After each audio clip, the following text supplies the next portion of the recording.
Hello everyone, welcome back for part 3 of this demo on creating a portrait using the gridded drawing method.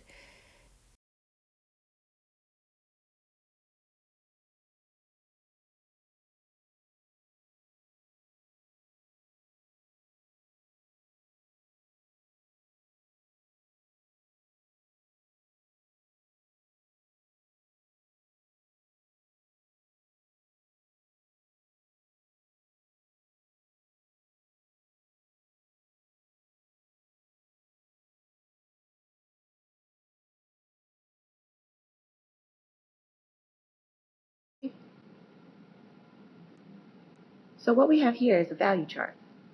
It's made of 9 values, black and white, with gray tonalities in between. And the desired effect that you want with this is a smooth gradation from black to white. So essentially what this will be is a guide for us to move forward in filling in the value of our study. So when I do my value, I, for the most part, like to keep everything one direction. I prefer hatching for pencil-based and maybe pen-based images. It allows for you to have a little bit more control and gradual buildup. So if you see here, I'm actually filling in with small, deliberate hatch marks. There's a couple things that happen that helps you.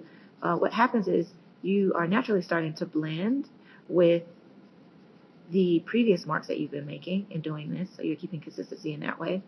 And then your pencil is just naturally starting to wind down a little bit, right? So there's here.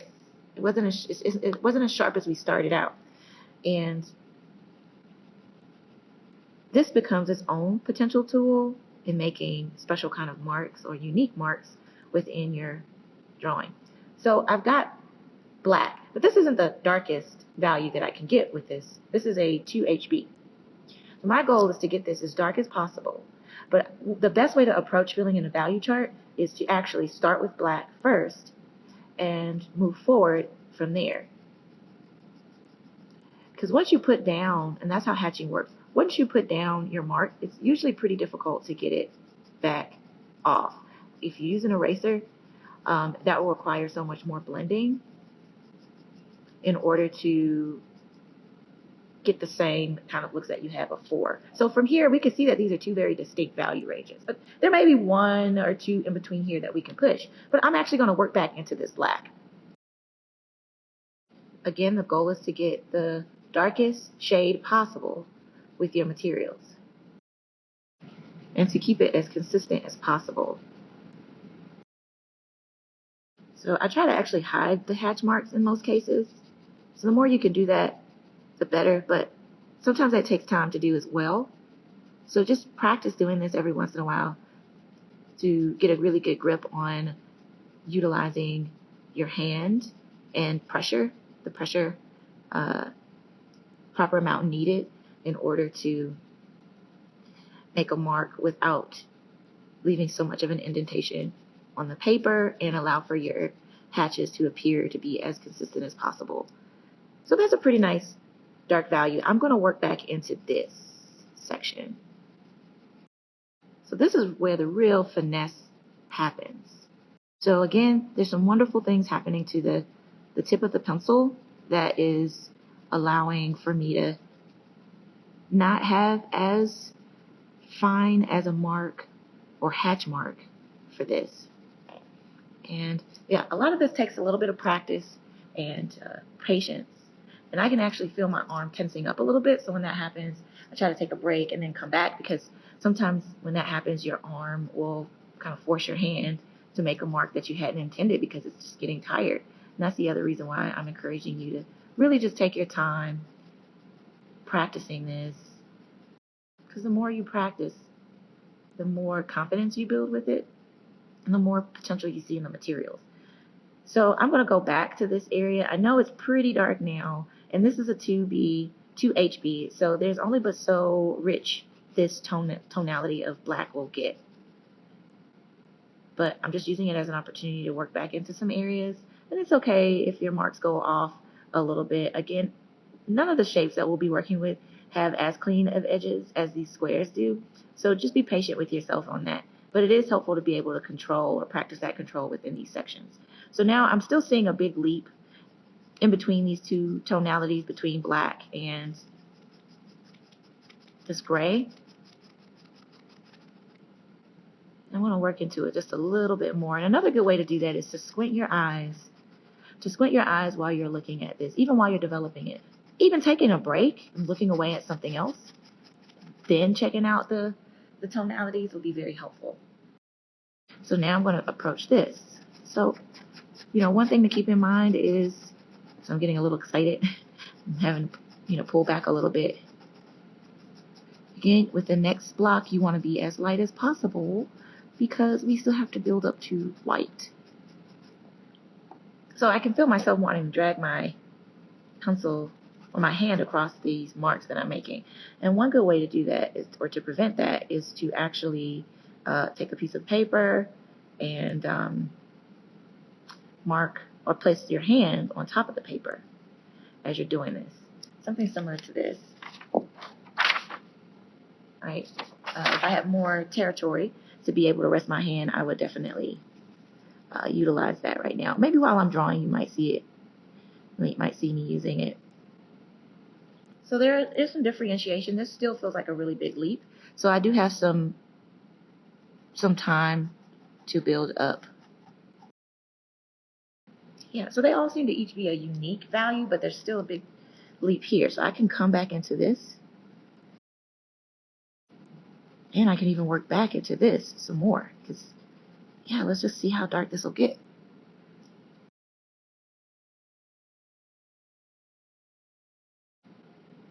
Yeah, there's still a difference there, so that's good.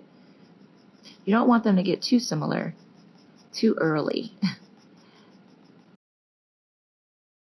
I'm working so deliberately. I'm trying to even control my breathing.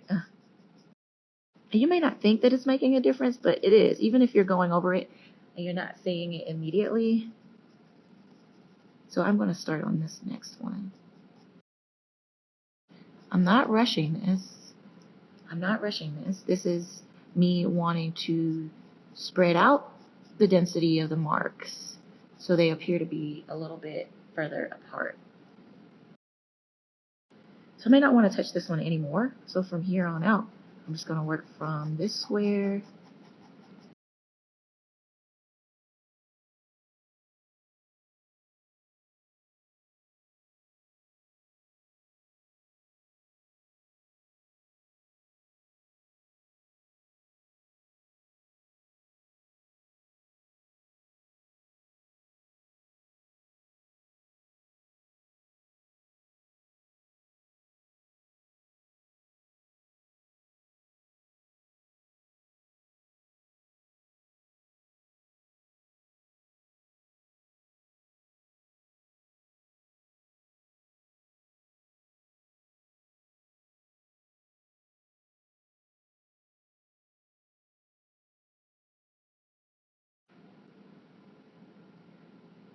Okay, I feel like that feels pretty good. Oh, yay! I feel like that feels pretty good. So for the most part, you should be able to squint your eyes and see three different seven different tonalities with black within black and pure white. So pure black and pure white, I guess, in the bigger scheme of things. So I'm just gonna do a couple of other things to push this. But what's cool about pencil is that it has a wonderful reflection type quality to it, or a glossy type feel to it, that in itself kind of adds to the beauty, the illustrious nature of lead. So you just keep that in mind, especially when working under certain types of light, that there will be some variation at times due to the light source that you have that will affect how you perceive that light and dark area when you're working on your drawing.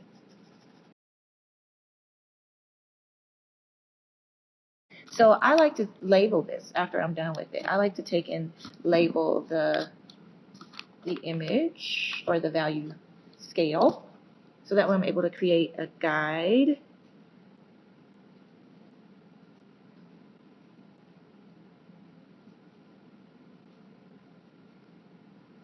And one being the lightest. All right, now it's time to do our value on our photograph. We've made our value chart, our value scale.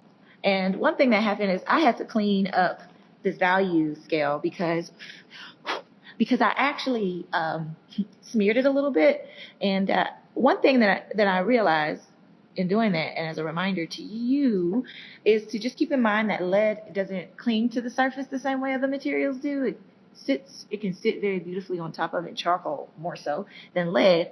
But depending on how soft the lead is, it will be a little bit more powdery and easier to smear. So just keep that in mind. So again, one suggestion that I made was to, take a piece of paper. In this case, it's a portrait that I was going to use for this, but decided to do something else.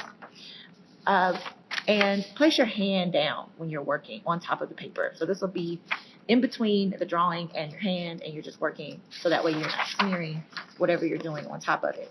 So now that we have our value chart, one thing that I like to do is to kind of create a paint by numbers. And that's really helpful because you first try to find all of one value just to get a general scheme idea of whether or not this is on a high key value scale or more on the low key value scale, end of the value scale. So high key would be if you were looking at bright flowers, majority of those images would be on the high key if they're a bright yellow flower or, a bright orange flower. And then if you were looking at maybe a bunch of granite, like dark colored granite. Most of those value ranges would be on what we call the low key end of the value scale. So we did this. You got the high key, I would say around 4, sometimes 5 and up, depending on the context, and the low key, so 5 and down to 9. So let's try to just identify all the values we see in here first. So which would be my 9, and I'm going to turn down my exposure. Yeah, so that way we can see a little bit better. So looking at this image here, which would be on the 9 value ranges? Let's see. So good thing we've already gotten this down in shape. So a 9 might be here. And I can write on this portion of it because this will eventually be covered. I'm going to throw 8 in there. This will eventually be covered by definitely underneath the neck. This area, the 9. So eventually it will be covered by, and I missed some of the values in here. So this is the other cool reason why we could definitely come back and make some more observations as we go. This is what makes drawing so much more of a real authentic learning experience. It has moments where it reminds you, hey, you've got to try something new. So nothing else should be darker than these value ranges, right? This is the darkest that we can get, 9 in there. Okay, so something around, sometimes it's okay to jump around. In this case, I'm going to jump forward to 5. So something in my mid-tones. Jump around between 5 and 4. So something in my mid-tones. And I might, as I'm going along, basically push around before and after 5. So I'm going to say that my arm might be a 5. Like the mid-tones for that would be a 5. And again, we can come back and you want to draw this very lightly because you might not be able to get the same amount of tonality to cover up those numbers later on. So for the most part, I put a 5 for the darker area of my chin. I might even say a 6 for that area, just to be able to understand that the light is, important note, the light is, for the most part, coming from the top of my head. So the gradation, there's an overall gradation. So there's gradations within a form. Say, for example, the arm from dark to light. All right. So that happens on a full scale with the figure, or in this case with the figure, or whatever objects you're utilizing. The light is somewhere around here, maybe in the middle, or somewhere slightly off to the left, or maybe right. I need to think back, but I'm basing that on my hair. And so the lighter areas would be towards the top, and gradually it would get darker the closer you get to the ground, right? So highlights up here, some of your brightest areas should be up here. Your 3s and your 4s. Your 2s and 1s, you might want to say for maybe if in this case, the white ribbon, 2s and 1s. Like 1 is really, really bright, right? You got like a 1 here, you got like maybe a 3, a 2 there. So you've got that idea going on within each color, there is a value range as well. So in this case with the brown, that would be probably closer to your 7s, 6, 7s, and 8s. So I wouldn't really go as dark as a 9 on here, but I would say the darkest that I would possibly go, maybe even for the shadow on this portion of the pants here, I would keep it around 6, 7, 8 at the darkest. So yeah, so that's the gist of it, is that you could come in, and if you even need further refinement, you can trace out the value like I just did there. Let's see, focus. See, I just traced out some of the value on the forehead. So you're going to do that. I would put this at like 6. Take this shape here as a 6. Okay, I might make this a 4. And up here, I feel like it gets, I don't know. I don't want to make it a flat tonality. But let's say there's a shadow here. I might make that a 5.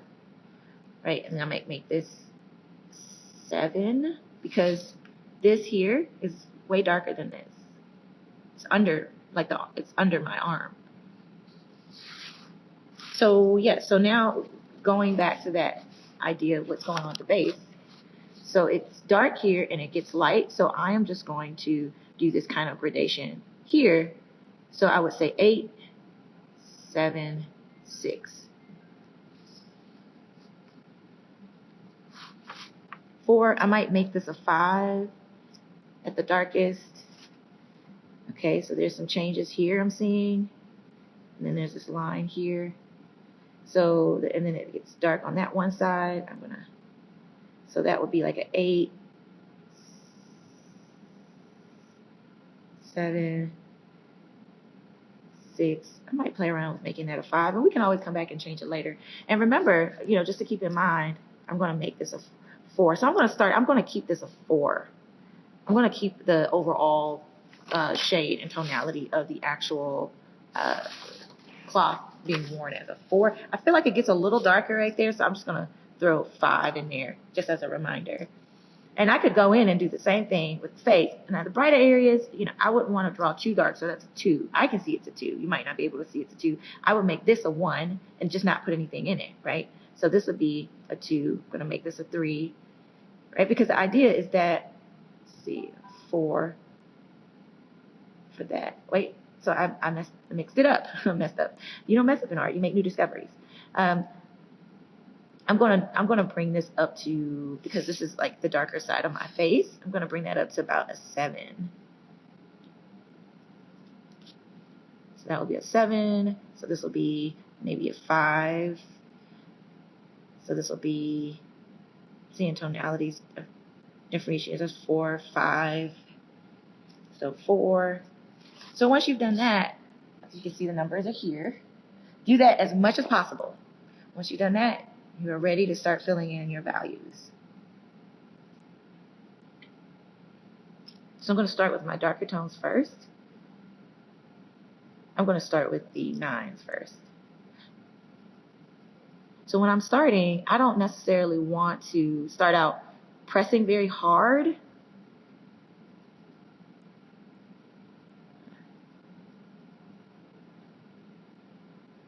I want to gradually build up, just like with the value chart itself. Still being consistent in rendering the value at a diagonal mark. So I'm just going to take a break from that. And I'm going to work around this just to give myself a break. So I'm working with all the 9s first. Even with the cuffs that she's wearing. So even within this, I'm seeing there's some changes, but it doesn't mean, just because I see them, doesn't mean I have to draw them in with the 9s. It's just allowing for me to really address those darker areas first. White is really the icing on the cake. And in painting, we actually don't want to use white as much. It's really meant to highlight a lot of great drawing and a lot of great rendering of values. So yeah, so as I'm working across, I'm also seeing other areas that I could label, because now I'm actually able to say, oh, that's not as dark as the dark that I placed here. So let me go back to the hair. I had enough of a break there. See, I'm smearing a little bit. So again, I'm wanting to, and the flatter you can do this, the better, but I'm wanting to do the value within it, which is fine. It's fast to do it that way, but you want to try to get it as flat as possible, just to give you an overall idea very quickly of where the dark tones are in this composition. So I'm just going to do a couple of corrections here.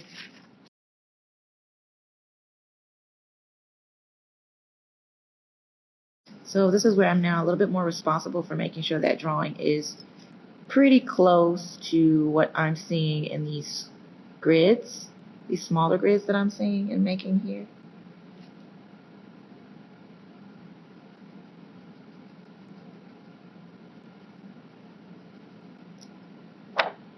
Under the nose, I don't want to make that too dark, but I know it's fairly dark. It's nothing like seeing yourself kind of come up out of these observations here.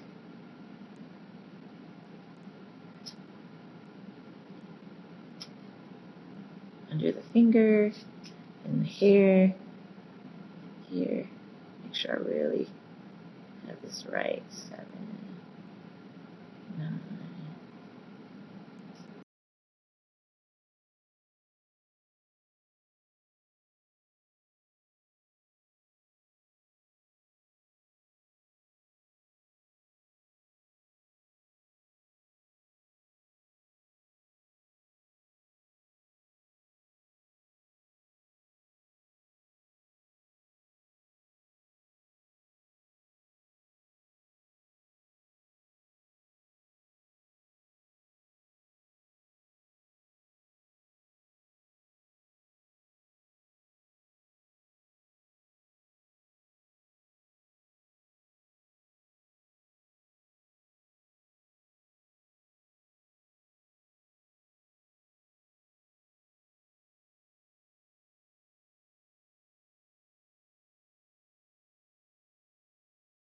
Yeah, I just can't help it. I can't help it.